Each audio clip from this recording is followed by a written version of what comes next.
नमस्ते मेरे आदरणीय प्रधानाचार्य एवं मेरे समस्त शिक्षकगण तथा मेरे सभी छोटे और बड़े भाइयों और बहनों को स्वतंत्रता दिवस की हार्दिक शुभकामनाएं। मेरा नाम वसुंधरा कुमार, मैं कक्षा 8वीं की छात्रा हूं। आज मैं आपके सामने स्वतंत्रता दिवस पर एक भाषण प्रस्तुत करना चाहती हूं। प्यार भी भरपूर गया, मांग का सिंदूर गया, प्यार भी भरपूर गया, मांग का सिंदूर गया, नन्हे नन्हे बच्चों की तो अंगूठियां ही चली गई।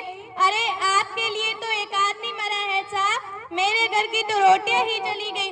कि अरे आपके लिए तो एक आदमी मरा है साहब, मेरे घर की तो रोटियां ही चली गई। हम अपनी जान के दुश्मन को जान कहते हैं, कि हम अपनी जान के दुश्मन को जान कहते हैं। मोहब्बत की इसी माटी को हम हिंदुस्तान कहते हैं, कि मोहब्बत की इसी माटी को हम हिंदुस्तान कहते हैं। जो दुनिया में सुनाई दे उसे कहते हैं खामोशी, कि जो दुनिया में सुनाई दे उसे कहते हैं खामोशी। जो आंखों से दिखाई दे उसे तूफान कहते हैं, जो आंखों से दिखाई दे उसे तूफान कहते हैं। आजादी का महत्व केवल वही समझ सकता है जिसने कभी गुलामी की हो, कि आजादी का महत्व वही समझ सकता है जिसने कभी गुलामी की हो। हम सौभाग्यशाली है कि हमने स्वतंत्र भारत में जन्म लिया।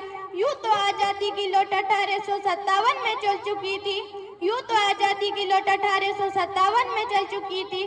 जो 1947 में हमारा देश आजाद हुआ, कि 1947 में हमारा देश आजाद हुआ।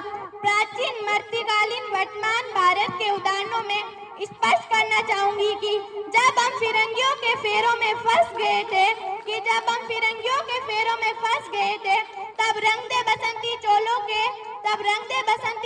के एक ही आवाज में तोले के तोले उड़ाते थे, एक ही आवाज में तोले के तोले उड़ाते थे। और उनके इंकलाब जिंदाबाद, वंदे मातरम के नारों में आ जाने वाला 5-5 डिग्री का तूफान अंग्रेजी शासन के जड़े सही दिला देता था, अंग्रेजी शासन के जड़े सही दिला देता था। और उनके बाद 62, 65 और 78 के युद्धों में शक्तिशाली औरतों ने अपना सुहाग खो दिया था। और जब वह अपने घर के हालातियों को देखती तो उन्हें अपना प्यार भी भरपूर गया, मांग का सिंदूर गया, नन्हे नन्हे बच्चों की तो अंगूठियां ही चली गई। अरे आपके लिए तो एक आदमी मरा है साहब, मेरे घर की तो रोटियां ही चली गई। कि अरे आपके लिए तो एक आदमी मरा है साहब, मेरे घर की तो रोटियां ही चली गई। बाप की कमाई गई, भाई की पढ़ाई गई, एक ऐसा विशुद्ध हुआ पता ही नहीं चला। इस प्रकार पूरा परिवार अपनी देशभक्ति साबित कराना चाहता है, तब देश बलिदान मांगता है, तब देश लड़ जाने को कहता है। मेरे विचारों में कोई भी व्यक्ति अपनी पूरी मेहनत, लगन तथा ईमानदारी से लड़े, वही सच्चा देशभक्त है, कि वही सच्चा देशभक्त है। मैं नहीं मानती कि फेसबुक और इंस्टाग्राम की रीलों में 3 रंग लगाकर उन्हें देशभक्ति कहा जाता है। आप कहेंगे कि 2 बार तिरंगा हाथ में लेने से उसे देशभक्ति कहा जाता है, तो मैं आपसे पूछना चाहती हूँ कि फुटपाथ पर रहने वाला वहाँ बच्चा टेपी की छांव में नंगे पांव तिरंगा बेच रहा है, तो आप उसे उसकी देशभक्ति कहेंगे?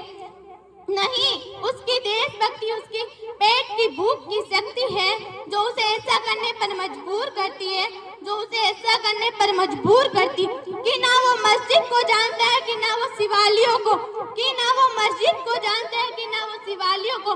वो अपने पेट की भूख की शक्ति को जानता है, वो अपने पेट की भूख की शक्ति को जानता। अगर तू परिंदा है तो ये आसमान है, भाईचारे से रहना है तो रे, वरना कब्र भी तेरा और कब्रिस्तान भी तेरा है। कि ना सरकार मेरी है, ना ही रोब मेरा, ना ही बड़ा सर्वनाम मेरा है। बस मुझे इतनी सी बात का गर्व है कि भारत की बेटी मैं हूँ और भारत हमारा है, कि भारत की बेटी मैं हूँ और भारत हमारा है। मेरे विचारों में ना हिंदू की चीज है और ना ही मुसलमान की। राष्ट्र जन के लिए मुझे सच्चे इंसान की जरूरत है, राष्ट्र जन के लिए मुझे सच्चे इंसान की जरूरत है। जरा सोच कर देखिए कि ये पेड़ पौधे, जरा सोच कर देखिए कि ये पेड़ पौधे उन शाखाओं से परेशान हो जाते हैं, तो अगर परिंदे भी हिंदू और मुसलमान हो जाती है, तो यही सच्ची देशभक्ति और यही सच्चा राष्ट्र प्रेम है।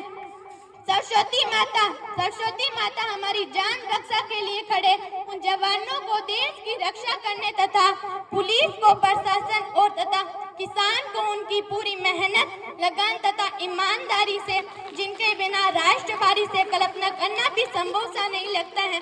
आज इस मंच पर मैं सेनानी के साथ भारत की बेटी आह्वान करती हूँ कि हमारे देश का राष्ट्रमान जब संभव होगा, जब हम सब में ऊंच नीच जाति के भेदभाव मिट जाएंगे, जब हम सब में एकता होगी, क्योंकि जब हम सब में एकता होगी तभी तो आप अपने वतन, राष्ट्र और देश को आगे ले जा पाएंगे। अंत में बस मैं यही कहना चाहती हूँ कि हमारा हिंदुस्तान महान था, हमारा हिंदुस्तान महान था और महान है और आगे भी महान रहेगा। जय हिंद। इस छोटी सी बच्ची के शानदार भाषण के लिए जोरदार तालियां बजाई जाए।